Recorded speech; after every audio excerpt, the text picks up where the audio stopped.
So yesterday, Team Jade just did a podcast on everything coming out in Delta Force Season 2, and I wanted to talk about everything coming in the operations mode in a week. It all comes out in a week. A lot of stuff they showed off was actually really dope. I was really shocked at the size of the Zero Dam expansion, them confirming they are capping easy mode, and a new brick will be introduced called the TurBrick. Is it really called a TurBrick? Are you sure it's called a TurBrick? Okay, yeah, something called a TurBrick is coming, you guys. Now, as much as I was impressed by a lot of the stuff that's coming, I was also disappointed by a lot of the things they didn't talk about, and we're going to get into that also. But don't worry, because there is going to be a lot of information in this video, but it will be bookmarked so you can jump around from chapter to chapter if you don't want to watch something. But if you do end up watching or enjoying this video, I should say, please subscribe to the channel. It is free for you guys. It does mean the world to me. Now let's get just jumping into everything. Now, the first thing I really want to get into is how unreal the new Zero Dam expansion looks. I wasn't expecting it to be as significant as it really is. I thought maybe just a path from the east side of the map to the west side, but I was so wrong, you guys. The expansion looks massive, and from what I can tell in the video that they showed, there's going to be 4 entrances to the underground. There's going to be one at Cement Plant, there's going to be one at Admin, one just across the bridge, and one that's coming right out at Major Substation. There may be more, but these are the only ones I can confirm from the video we saw on the podcast. This really opens up the map and gives you so many more options on how to traverse the map and cuts down on so many of those kill zone lanes all around. One thing I'm really curious about though is, will there be spawns down there? That may help a bunch with the amount of congested spawns on the map, but just overall to me, it looks like they're adding so much more area to this map. It's really going to be a game changer. I was blown away when they showed this. It just looks like there's so much to it. Also, being able to go in and out of admin from the underground is going to make things so much juicier. So the video you are watching of this whole new underground area is 2x speed from the podcast, just to get it into this video for you guys. I want you guys to see as much as possible.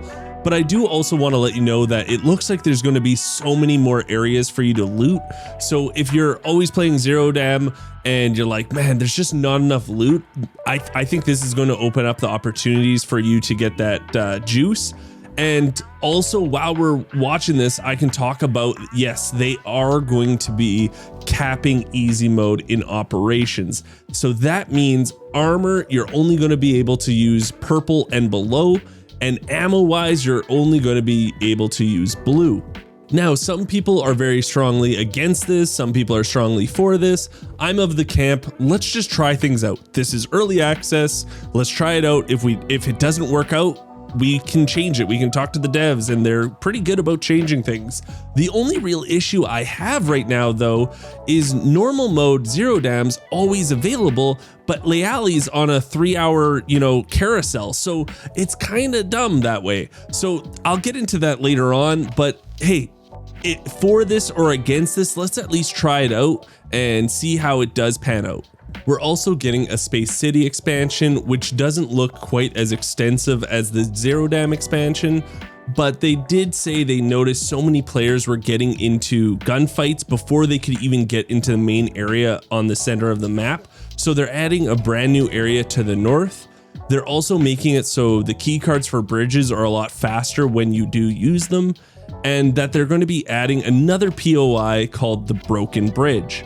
I don't play this map a ton because I'm mostly a solo player, but I can tell you they are right about fighting right away. I think it's because of the spawns, how they work right now, and it being such a small map, but I'm hoping with them adding a couple of brand new areas, this will help it out a lot. Because right now, if you played Space City, right away, you're like, oh, this spawn's like 98% chance of death. Like there's just spawns all around me. So hoping those new POIs really help out that.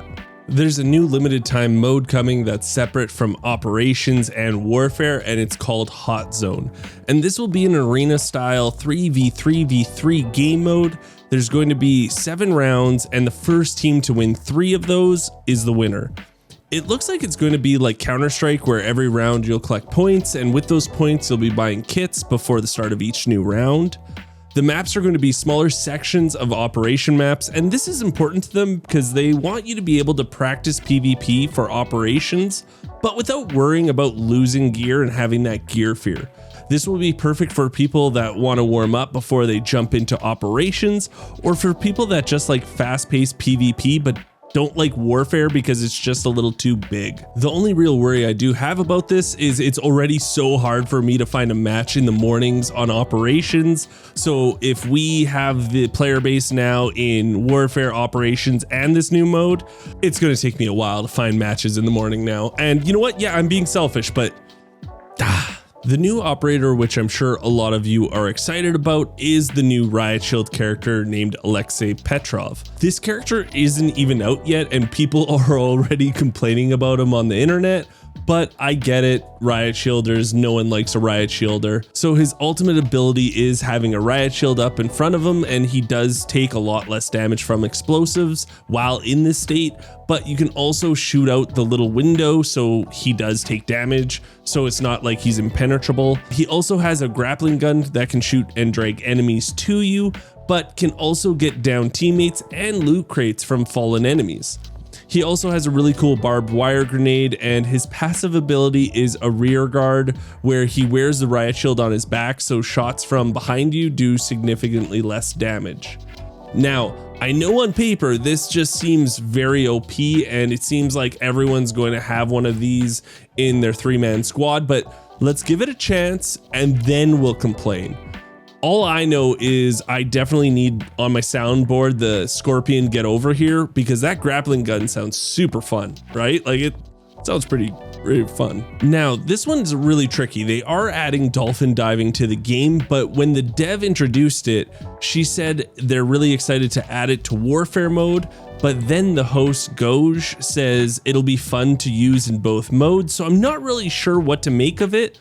But at the end of the day, I would rather not have this in operations. I don't want Dolphin Diving in it. We do have 3 new weapons getting added also to the game. We have the assault rifle, the SR9, a submachine gun called the QCQ171, and an LMG, the QJB201. Now, I'm never opposed to more guns getting added to a game, as long as they're not skimping out on the other content, and it doesn't sound like they're doing that with this update, so hey, more the merrier. Remember at this intro I said they're adding something called TurBricks? Well, they're real and they're actually getting added to the game. What they are is containers containing different rarities of different weapon charms, and yeah, they do look really cool, but again, what a hilarious name. Now, if you want to know how to get your own TurBricks, well, you'll be able to get them in operations mode by purchasing them for 10,000 alloy, and you'll also be able to get them from events. You will also be able to sell the charms themselves on the market, just like the skins you get from normal Mandelbricks. But TurBricks, what a hilarious name. It's still funny to me. With every new season, of course, there's going to be a new battle pass, and that'll include the new operator, and everything looks great on it, and for the price of $10, you can't go wrong with this. But does the skin you get at the end for the new operator not look odd? Like, it's supposed to be a fighter pilot skin, but the visor for the character just looks, it just looks off to me. Maybe that's just me. I gotta say, they also do have some really big balls by showing the roadmap they have planned for 2025. Now, we already do have everything in season 1 coming. We already are talking about that currently, but in season 2, they're going to be adding night vision on existing maps, which is really exciting. I love night raids, so I'm excited about that. New weapons and attachments, improved environmental destruction. That's probably going to be for warfare, but it would be cool for operations, of course. New vehicles, new gadgets, another new operator, new gameplay features, extension update of selected existing maps, and of course a new season pass and cosmetic items. Now, in the 3rd season, they are going to be adding a new operation map at this time, and they also talked about be prepared to escape from prison or something. So I don't know, it's something around prison. They're going to be adding, of course, new weapons and attachments, new vehicles, gadgets, operators, new gameplay features, extension and update of selected existing maps, a new mini mode, player mobility extension, and a new season pass and cosmetics, of course, again. Now, for the last season, they're only adding a new warfare map. Again, weapons, attachments, vehicles, gadgets, operator, gameplay features, and again, updating existing maps. Now, I'm sure as a company and developers, they already had this planned out, but to show it to us right now already, that's just really cool. It shows that they're so ahead of the 8 ball and they trust what is going to be coming every 3 months. So, hey, bravo. Now, we definitely gave Team Jade their flowers. Everything was really good that they talked about, but there's some things that they didn't talk about and they did that is bad. So the first thing we're going to talk about is there's no console update. I didn't expect it, but I know a lot of people are going to want to know this. They didn't announce when it's coming. They didn't talk about it at all. So it's still Q1 2025. That's the good thing. They didn't delay it, but what they did delay is the mobile version of the game. So it was supposed to come out January 20th. Unfortunately, that's going to get delayed now till the summer of 2025. So we have a ways to wait for that, but it is still in the works and it is still coming. They did invite a couple of content creators on to ask a couple of questions, and Fixate was one of them, and he said, hey, is solo mode coming when season 2 drops?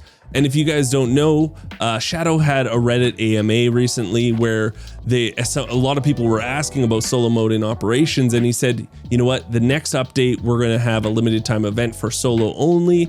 But his response in this podcast was very, very, just like it knocked the wind out of me. He said he's not sure, they'll see how season 2 goes. That's not a good sign.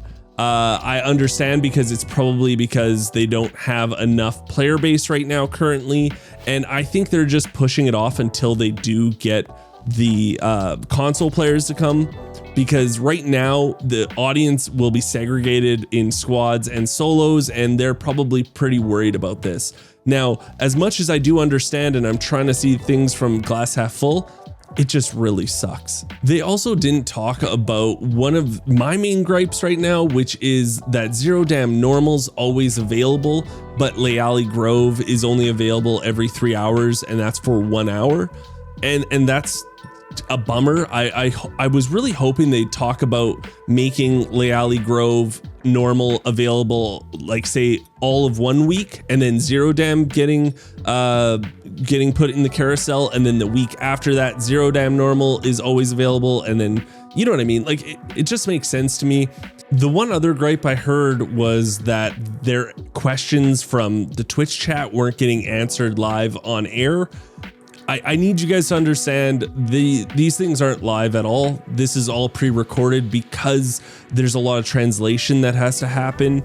Yeah, it just can't be done live, unfortunately. So just to let you guys know, when you do watch these things on Twitch, they're currently not live. But I do hope you guys enjoyed this video. If you did, please subscribe to the channel. It is free for you guys. It does mean the world to me. I want to know what you're most excited about. I want to know what you guys wanted answered and maybe didn't. And remember, I am live on twitch.tv and on here 4 days a week starting at 8 a.m. Pacific Standard Time. So come by, hang out, and until next time, I'll talk to everyone later.